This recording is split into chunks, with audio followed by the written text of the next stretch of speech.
पिता त्वमेव त्वमेव बन्धु च सखा त्वमेव त्वमेव विद्या द्रविणं त्वमेव त्वमेव सर्वं मम देव देव.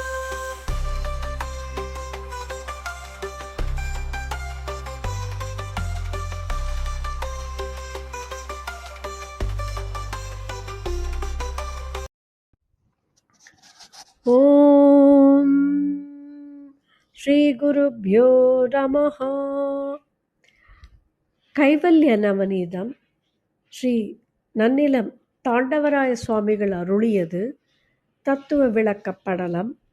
பாடல் 93. முதலில் இறைவணக்கம். பொன்னில மாதராசை பொருந்தினர் பொருந்தார் உள்ளம் தன்னில் அந்தரத்தில் ஜீவ சாட்சி மாத்திரமாய் நிற்கும் என் நிலங்களிலும் மிக்க எழுநிலம் அவற்றின் மேலாம் நன்னிலமருவும் ஏக்க நாயகன் பதங்கள் போற்றி.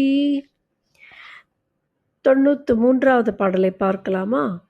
அரிதாகும் இவர்கள் இவ்வாறு அநேகரானாலும் முக்தி சரியாகும் பாடுபட்ட சமாதிக்குப் பலன் ஏதென்றால் பெரிதான திருஷ்ட துக்கம் பிரமவித்து அனுபவிப்பான் வரியானும் வரணும் மற்றை வரிட்டனும் சுகமாய் வாழ்வர். இதுவரையில் பிரம்மவித்து, வரன், வரியான், வரிட்டன் அவர்கள் எப்பேற்பட்டவர்கள், எந்த நிலையில் இருப்பவர்கள் என்று சொல்லப்பட்டது. இப்பொழுது இந்த 93வது பாடலில் இப்படிப்பட்ட பிரிவினைகள் கூறப்பட்டாலும் அவர்கள் இறுதியாக அடைவது அந்த முக்தி நிலை, மோட்சம். ஒவ்வொருவரும் வெவ்வேறு வழிகளில் பயணப்பட்டாலும் வெவ்வேறு பாதைகளில் நடந்தாலும் இறுதியில் இந்த நால்வருமே முக்தியை அடைவார்கள் என்று கூறப்படுகிறது. இதில் இந்த பாடலை பார்க்கலாம். 93வது பாடல். அரிதாகும் இவர்கள் இவ்வாறு அநேகரானாலும் முக்தி சரியாகும் பாடுபட்ட சமாதிக்கு பலன் ஏதென்றால் பெரிதான திருஷ்ட துக்கம் பிரமவித்து அனுபவிப்பன் வரியானும் வரனும் மற்றை வரிட்டனும் சுகமாய் வாழ்வர். இதில் பிரம்மவித்து மட்டும் பிராரப்த கர்மத்தை அனுபவிப்பார். மற்ற வரனும் வரியான் வரிட்டன் அவர்கள் சுகமாய் வாழ்வார் என்று கூறப்படுகிறது.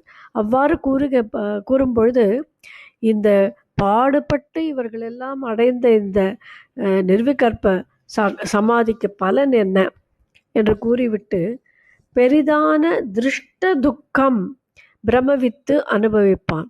இந்த திருஷ்ட துக்கம் என்னவென்றால், நான் துக்கத்தை பார்க்கிறேன், ஆனால் அந்த துன்பமானது உண்மை அல்ல, என்னை ஒட்டாது என்று அறியும் தன்மை அவனுக்கு உண்டு.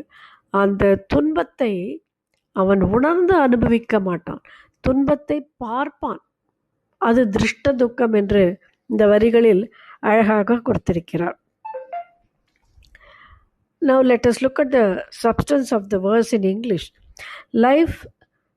Life's end is to find the Purushartha, that is Dharma, Artha, Kama and Moksha. Jivan Muktas have already made himself to the greatest attainment of this place. This is due to the necessity of the fulfillment of karma that has given the birth to them.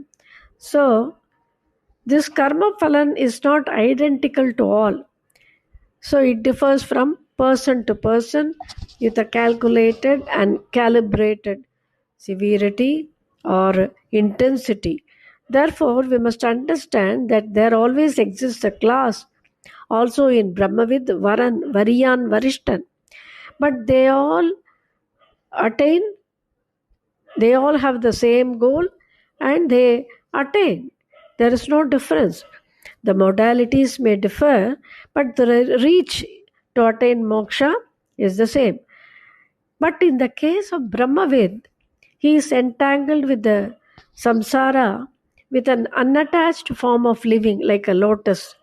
He accepts and faces the difficulties. He has a drishta dukkham. Drishta dukkham means he is able to see the dukkham, the difficulty, but he does not take it as his own suffering, or he experiences it. He only sees, that is drishtam. He accepts and faces. To an outsider, it would appear as though he is suffering, but it is not so. Now he has an improved outlook. He rushes out to alleviate the sufferings of others also. He does not have any bedam.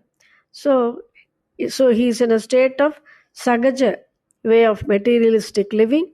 He is not at all affected.